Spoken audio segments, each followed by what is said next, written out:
자, 네 번째 썰 한번 가보도록 하겠습니다. 댓글 컨텐츠고 영상 제목. 진짜 이게 무서운 게 전혀 못 느끼는 사람도 많다는 거죠. 경기가 안 좋은 게 분명 맞는데 소비 습관이나 행동은 똑같은 사람들 이라는 영상에 달린 댓글입니다. 근데 느끼는 사람도 많을 거예요. 느끼는 사람도 많을 거야. 예. 경기가 안 좋다 느끼긴 합니다. 느끼긴 해요. 왜냐, 여러분 직장 다녀봐. 직장 분위기 안 좋죠, 요즘에.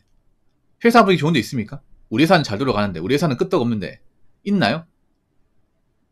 그런 회사 많이 없을 겁니다. 장난컨대. 왜냐, 요즘에 보면 그 전까지 문제가 없던 그런 업종도 좀 문제가 생기기 시작했습니다. 뭐 예를 들어 우리나라 제조업 중에서 가장 빵빵하고 가장 괜찮은 곳 중에 하나가 뭐냐 하면 석화에 석화. 우리 천차보다 더 나아. 천차보다 더 윗단계가 석화거든요. 석유화학 공장. 석유화학은 지역이 딱 정해져 있습니다. 저기 어디냐, 울산하고 여수하고 여순광이라 해가지고 여수, 순천, 광양, 그리고 대산, 저 충남의 대산 정해져 있거든요. 이쪽 회사들은 크게 이 경기에 대한 영향을 안 받았어요. 안 받았어. 그래서 여기는 뭐 신의 직장이나 말려 있었거든요. 근데 지금 보니까 이제 그런 회사도 요즘에 좀 예전보다 많이 어려워졌다 이런 말을 해요.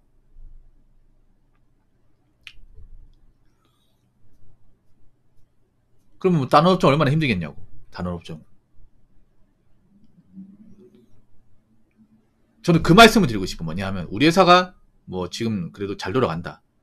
우리 회사는 바쁘다. 뭐 그럴 수 있어. 근데 이 바쁜 게 앞으로도 쭉 유지가 될지도 봐야 되고, 그리고 우리 회사가 바쁘다고 다른 것도 바쁘다. 절대 이렇게 판단하지 않았으면 좋겠어요. 사람들이 보면 좀 시야가 좁아지는 게 뭐냐 하면, 아까 댓글에서 나왔지만 우리 회사 바쁜데, 우리 주변 바쁜데 너희만 바쁜 거야.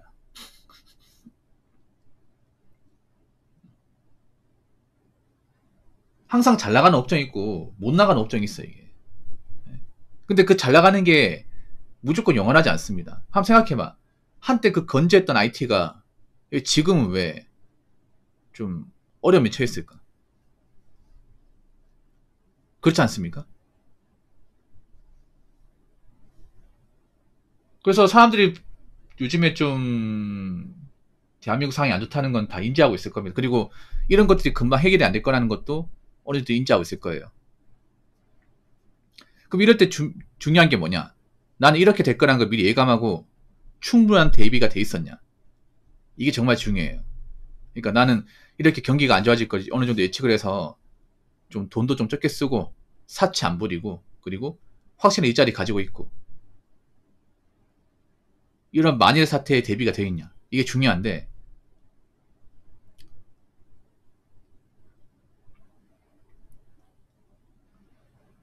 대비가 되어 있는 분들이 많이 없어요. 아, 그렇군요. 제가 요식업 하다가 경비 경업체 하는데, 이쪽도 요즘 기계경비 발달로 인력경비 엉망입니다. 파견보낼 업체가 없음요. 주요 공장 위주에 많이 파견했는데 공장도 주도산 폐업해 버는 중이다 보니, 말이 좀 이상하네. 폐업해 버는 중이다. 폐업하는 중이다 보니. 저도 예전에 그 보안 경비 쪽에 몸을 담았던 사람이 사실은, 이쪽은 저 빠삭해요. 오래 일했기 때문에. 보안 경비는 어느 정도 예정이 돼 있던 일입니다. 이런 일이. 예. 특히 이 경호 경비면 인력 경비거든요. 인력 경비. 경비가 두 가지가 있어요. 그 기계 경비가 있고 시설 경비. 시설 경비, 인력 경비. 시설을 사람을 지키는 경비를 가지고 인력 경비라 부르거든요.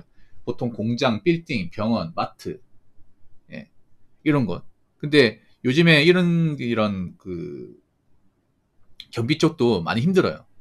이건 어느 정도 예정화 돼 있었어. 왜냐하면 일단 가장 핵심적인 게 뭐냐면, 어떻게 보면 최저임금의 수혜를 가장 많이 받은 업종 중에 하나예요. 이런 말씀 드리면 이해하실지 모르겠지만, 원래 경비가 정말 싼 임금이었어요.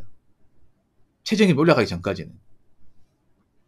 2016년 그전까지만 해도 경비로 세금 떼고 이익 버는 거는 상상이 힘들었습니다.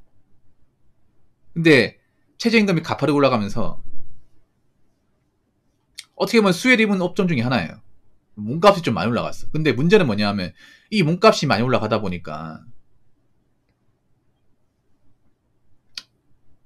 이제 용역 계약할 때 용역비를 많이 청구할 수밖에 없어요. 보통 인력 경비는 용역이거든요, 용역. 그래서 이 파견 계약을 해야 하거든요. 해야 되는데 예전보다 용역비를 올려야 되는 거야. 최저임금 올라가기 때문에. 왜냐하면 인력 겸비도 최저임금 줘야 되거든요. 줘야 됩니다. 줘야 되기 때문에 직원들 인건비 주고 회사도 이제 돈 받으려면 그 용역비를 일정 이상 청구해야 돼. 청구해야 되고 청구할 때 또 중요한 게 뭐냐 하면 그 몇 명 이상 근무 인력 같은 것도 이제 협상을 해야 되거든요. 옛날 같으면 이제 회사들이 그 신경 안 썼어요. 그냥 어차피 뭐 회사 돌리려면 그런 우리 건물이 지키는 사람 필요하니까 쓰자라고 했는데 요즘에 경기가 안 좋으니까 이런 거에 대한 이제 인건비 투자를 줄이는 겁니다. 그래서 어떤 거냐면 회사 경비를 쓰긴 한데 6명 쓰는 걸 4명을 줄이고 4명 쓰는 거 3명을 줄이고 뭐 CCTV 카메라 하는 것도 한 10대 설치하면 8개 줄이고 그런 식으로 단가를 계속 낮추는 거야. 낮추는 거예요. 아니면 우리 쪽하고 계약 안 하는 거야. 이게. 계약 안 하면 거기서 근무하던 사람 지금 싹 다 들고 나와야 돼. 그런 일이 발생하는 거야. 요즘 이런 일들이 많이 발생하다 보네요. 아무래도 요즘에 공장도 이제 좀 가동 중단하고 가동 중단하게 되면 거기 이제 뭐 공장의 직원들 뿐만 아니라 이제 공장에서 일하는 청소부 아줌마 그리고 요양사 그리고 식당 아줌마 공장 안에 보면 공장 근로자만 있는 게 아니에요. 거기 공장에서 이제 공장 입구 쪽에서 이제 그 출입하는 사람들 관리하고 지키는 그 보안 직원들 보통 공장이라 하면 규모에 따라 다른데 보통 10명 근무합니다. 팀장까지 포함해서 그 인원들 그리고 청소 직원들도 한 대여섯 명 되거든요. 미아 직원들 그리고 이제 뭐 시설관리팀 그리고 요양사 식당 아줌마 이런 사람들도 이제 뭐 일 없어지는 거죠. 이제. 그래서 정상적으로 여러분들이 일하고 있으면 사실 경기가 안 좋다는 거 체감해야 돼. 체감해야 돼. 근데 경기가 안 좋으니까 나사가 빠진 사람들은 더 빠지는 것 같아요. 이게 사람들이 착각하는 게 뭐냐 하면 뭐 요즘에 경기가 안 좋은데 여행 가는 사람도 많다. 차 굴리는 사람도 많다. 근데 정상적이라면 차 굴리는 사람들이 많이 없어야 돼. 여행을 가지 말라는 게 아니라 여행을 가도 될 사람만 가고 가면 안 되는 사람 안 가야 되는데 요즘에 여행을 가도 안 되는 사람들이 많이 가요. 많이 간다니까 이게. 뭔가 해놓은 게 없다거나 사는 게 불안하거나 이런 분들이 여행을 많이 간다니까. 도피 차원에서. 그러니까 약간 이제 자기 현생이 안 좋은 분들이 도피 행세를 좀 많이 하는 거야. 자동차도 보면 아직 끌만한 깜냥이 안 된 사람도 많거든. 아마 여러분도 많이 봤을 거야. 나이가 한참 어린데 저 나이 때 쟤네 돈 없을 텐데 근데 차를 나보다 더 좋은 거 끌어. 이런 길 가다 본 적 있습니까 없습니까? 남자도 많이 봅니다 여러분. 저기 코인 세차장 같은 데 보면 많이 보이죠. 그런 거 보면 약간 격세지감 느끼는 사람들이 많이 있습니다 이게. 아니 요즘에 젊은이들 직장 다녀봤자 큰 돈 못 벌 텐데 요즘 차 많이 비싼데 저 차를 몬다고?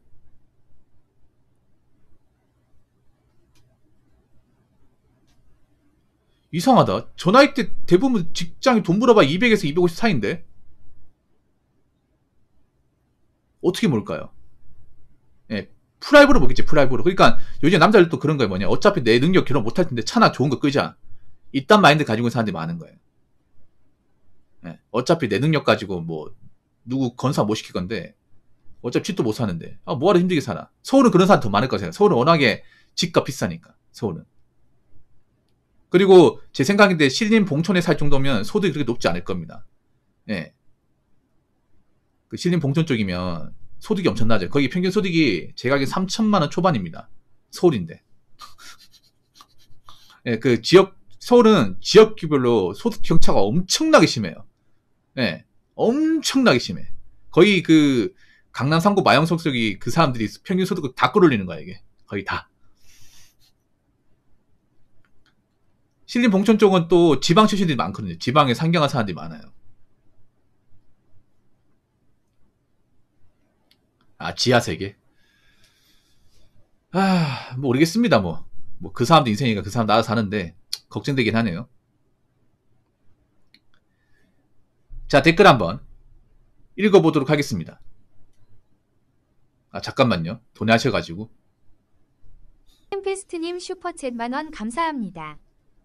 경비업체뿐이 아니고 판매 자동화, 물류 자동화, 요리 자동화 등 많은 것이 무인 자동화 준비되어 있습니다. 자동화 설비업체는 임금 코스트 올라가기만 기다리고 있습니다. 주 4일 진행돼서 임금 코스트 20% 올라가면 더 많은 기계들이 대체하러 들어올 겁니다. 몇 년 전만 해도 카운터에 계산원이 당연했지만 지금은 키오스크와 테이블 오더가 대체하고 있죠. 네, 고맙습니다. 어떻게 못 느낄 수가 있죠? 걷다가 보면 곳곳에 인대 붙어있는 것만 봐도 바로 느껴집니다. 라고 느꼈습니다. 바로 적어졌습니다. 오늘 좀 말이 꼬이네요. 임대 많이 붙여져 있죠. 이게 좀 특이한 게 뭐냐면 보통 목 좋은 데 가면 더 임대가 더 많아. 목 좋은 데 가면. 예. 그러니까 보통은 뭐 이제 목이 안 좋은데 임대가 있긴 한데 원래 목 안 좋은데 원래부터 있었고 근데 지금 목 좋은 데도 임대가 있어요. 목 좋은 데도. 예. 그래서 뭐 임대 건물 보는 거는 뭐 흔한 거죠. 그러니까 지금 보면 건물이 남아돌아. 예. 임대 건물 많다 보니까 비어있는 건물 많다 보니까 굳이 건물을 더 지을 필요가 없는 거예요. 이제는 뭐 상가 건물 짓는다고 뭐 건물주 소리 듣거나 뭐 큰 돈 모은다 이런 개념이 없죠 이제는. 왜냐 괜히 상가 건물 덕극 지었다가 아무도 안 들어오면 그냥 한순간에 망하는 거야. 그런 분들 요즘에 좀 생겼잖아요 이게. 오히려 상가 건물 짓는 게 독이 돼버렸어요 이제. 한때는 막 그런 거 부러워했잖아요. 야, 이 동네 여기 돈 많은 사람 있나? 여기 왜 갑자기 5층짜리 건물을 짓지? 막 이렇게 부러운 시선을 받다고 치면 지금은 와, 이 아저씨 무리하네. 대출 많이 받은 것 같으니 이거 어떡하려고. 아무도 안 들어오면 어떡하려고. 이 생각 들죠. 아무튼 지금 제가 봤을 때는 객관적으로 안 좋은 거 맞아요. 근데 앞으로 더 안 좋을 것 같아요. 개인적으로. 그러니까 다 안 좋다기보다는요. 없는 사람들이 안 좋을 것 같아요. 없는 사람들이. 네. 그러니까 모든 사람이 다 안 좋다고 생각하지 않아. 나는 경쟁력이 있다거나 기술력이 있다거나 가진 게 많은 분들은 사실 크게 상관없어요. 근데 대한민국 아시다시피 절대 다수의 서민들이 있고 그 서민들은 항상 가진 게 부족하고 없이 삽니다. 그럼 누가 힘들까요? 서민들이 힘들겠죠. 근데 서민들은 그런 대비가 안 돼 있어요. 항상 이제 하루 벌어서 하루 먹고 사는데 급급하다 보니까 돈을 저축한다거나 아니면 좀 이제 미래를 위해 준비한다거나 그런 준비가 안 돼 있어요. 우리 서민들이 돈을 더 많이 써요. 이게 요즘 보면. 근데 그러다 보니까 앞으로 다가올 미래에 대해서 충분한 어떤 좀 해안이나 좀 생각을 못한 것 같아요. 뭐 근데 이것도 뭐 자업자득이 나면 자업자득이겠죠.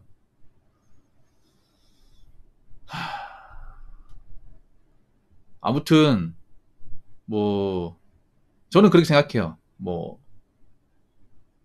정권이 바뀌었다 해서 크게 달라질 거 없을 겁니다. 예. 사실 누가 되든 난 크게 다를 게 없다 생각하거든요. 그러니까 뭐 큰 기대하지 마시고 각자 열심히 사시기 바랄게요. 그리고 부채 만들지 마시고. 예. 이럴 때일수록 멀리 보셔야 돼. 5년 뒤, 10년 뒤를 보셔야 돼요. 예. 제가 봤을 때 대한민국에 뭐 큰 이벤트 같은 건 막 안 바뀔 것 같아. 예. 그냥 어디까지 제 생각입니다. 자, 이상으로 네 번째 썰 마치도록 하겠습니다.